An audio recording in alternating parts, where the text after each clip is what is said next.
Hey guys, we're talking art supplies.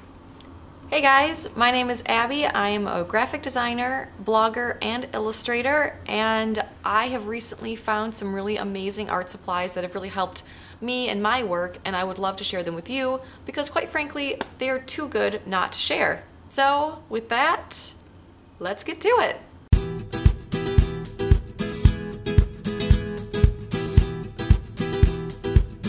First of all, I'll be sharing with you some paper, and it's from Artist Loft. I have the drawing pad as well as the watercolor pad. Both these papers are very good quality and very cheap. So the price of both of them I think were between $6 and $8, per pad. And the watercolor pad is 24 sheets of 140-pound paper, and the drawing pad is 50 sheets of 70-pound paper, both of which are 12 by 9 pieces of paper. And I think it's on par with any of the big brands of paper that you would see at any art supply store. Most notably, I've been very impressed with the watercolor pad. It has a very good texture, very good weight, and I even made postcards out of it, so I think it's just a very great usable paper that has not disappointed me at all. All right, next up I'm going to be talking to you about some watercolor markers, which look like this. They are from Winsor & Newton, and I got them from Michael's in this 3-pack for $9. So it's a pretty good price for 3 markers, and what I really like about them is that they are a nice usher into watercolor work. So they have 2 ends, a brush end, which is right here, and they also have a writing tip right over here. And they are really nice for using with a paintbrush or a sponge, or just dribbling water on the mark that you make with these. And it really does a nice job of blending the color out to a nice fade. I do think the blue one is my favorite of the 3-pack that I had purchased. It's got a really nice, heavily blue pigmented color. The other 2, however, well, I mean, the yellow I really just haven't used very much. It's probably fine, but I just don't really use yellow all that often. The red/pink color is really not my favorite. It's very light in pigment, and it's just, I don't know, I guess I was hoping it'd be more of a red, but it's kind of more of a pink, so there's that. And then to go with the watercolor markers, I ended up purchasing a watercolor brush, or I guess it's just a water brush, but either way, the way it works is you unscrew the top, you can fill the chamber with water, and when you screw it back on, just remove the cap, and then you squeeze this portion of the pen.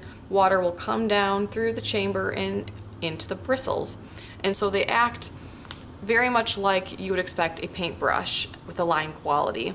However, it holds very much like a pen or a marker. So it's a really nice way to transition from, or to get the watercolor look if you're more comfortable with a pen or a marker. The next items I'm going to talk about are all markers as well. So if you like markers, you're watching the right video. These markers are all brush tips as well.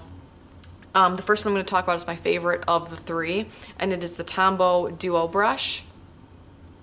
Looks just like that, and it has 2 ends, one that's a writing firm brush tip right here, and this one is more flexible and is a lot larger in size. It's got a really nice wide base and a very small little tip.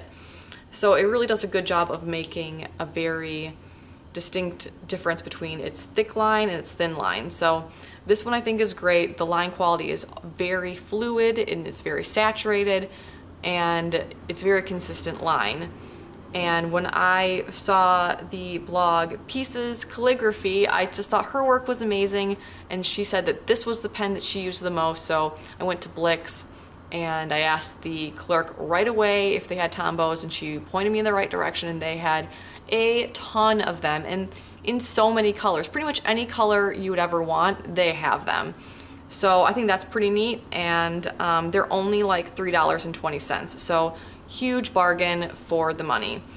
The next pen that I have to share with you is the Pentel. This is actually the pen that I had purchased first when I was looking at brush pens.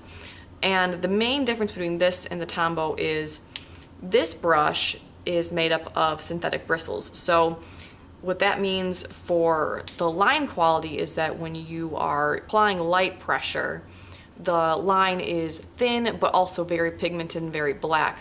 And then when you apply heavy pressure or do a downstroke with this pen, the line is a lot more textured and a lot more spread out because the bristles spread out, and it behaves like a brush, like a traditional paint brush.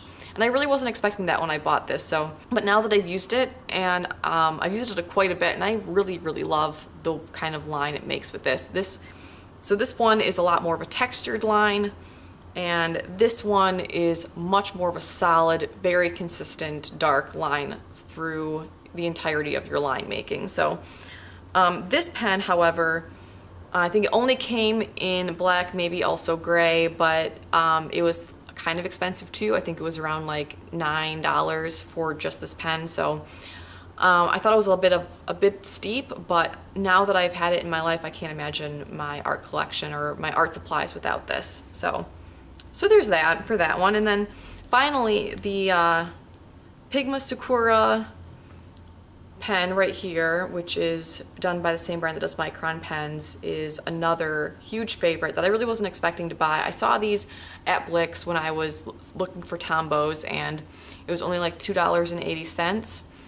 And I did a little test on one of the little paper swatches they had out, and I was so impressed by the line quality that this produces. It's much smaller.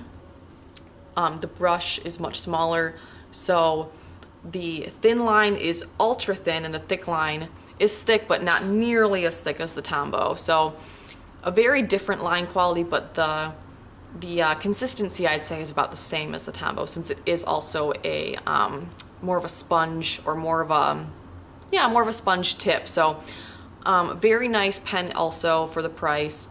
And though this range does not come with the oodles of colors that the Tombow does, I think it only comes in like 6 or 8 colors. But if you're just into black ink or like blue or some of the more standard colors, then I would try this one out for sure. It's really great.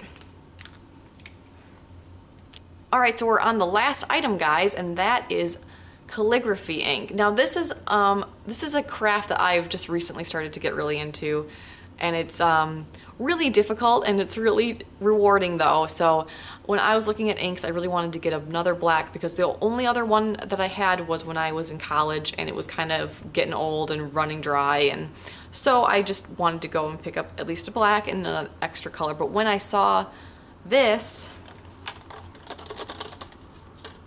which it is a palette of 10 inks by Speedball, I got it from Blix for like $24. I was just in love because there are just so many colors. There are primary colors, secondary colors, and even metallics. So I have a gold and a silver I get to play around with.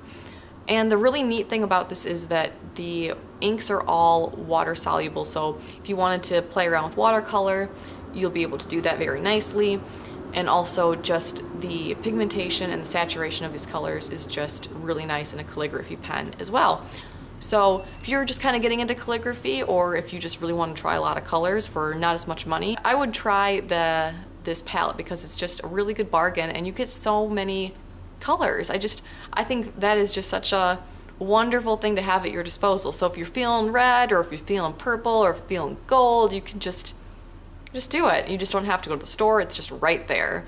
I think that's gonna wrap up this video, guys. I really hope you enjoyed kind of walking with me through all my favorite art supplies, and if you have any favorites, please list them in a comment below. I would absolutely love to read about it.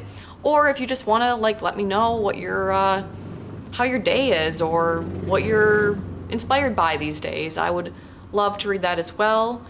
And other than that, I hope you are having a fantastic day wherever you are, whatever time this is that you're watching, and I will speak to you soon. Bye!